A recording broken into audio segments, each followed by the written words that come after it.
দেখুন, আমাদের নিজের ক্ষতি আমরা নিজেরাই করি। অনেকের বাড়িতে গিয়ে আমি দেখেছি সিংহাসনের মধ্যে অনেক অনেক দেবীর চিত্র রেখে দিয়েছে।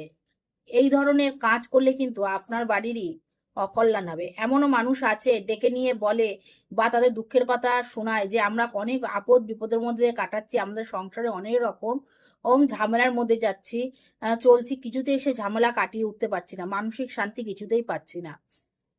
কি করে পাবে?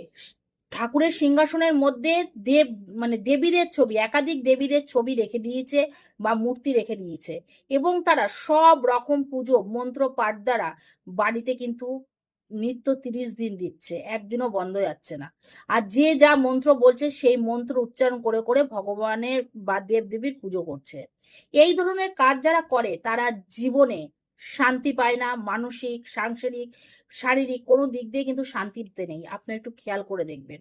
এমনিতে গৃহস্থ বাড়িতে কোনো বেদ মন্ত্র উচ্চারণ করা বা কোনো রকম মন্ত্র উচ্চারণ করে পুজো করা কিন্তু যায় না। কেন? গৃহস্থ বাড়ি আমরা নানা রকম কার্যকলাপের মধ্যে লিপ্ত থাকি, সেখানে কিন্তু পজিটিভ এনার্জি থেকে নেগেটিভ এনার্জি কিন্তু বেশি বিরাজমান থাকে। তাই জন্য কোনো সময় কোনো বৈদিক মন্ত্র বা কোনো যার কাউ যে যা মন্ত্র দিচ্ছে সেই মন্ত্র উচ্চারণ করে দেবদেবীর পুজো করা কিন্তু উচিত না। এই ধরনের কাজ যারা করছে এক্ষুনি বন্ধ করে দাও। যদি ভালো থাকতে চাও একটু বন্ধ করেই দেখো না ভালো থাকো কিনা, তোমরা রেজাল্ট দেখতে পারবে।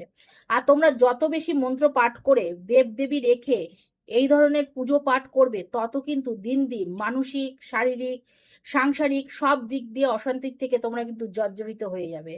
কথা যদি মানো তোমাদেরই মঙ্গল হবে, মানা না মানা সম্পূর্ণ তোমাদের উপর নির্ভর করছে। ভালো যাতে হয়, তোমরা যাতে ভালো থাকো সে কথাই আমি বলি। এবার সবটাই তোমাদের উপর নির্ভর করছে। রাধে রাধে।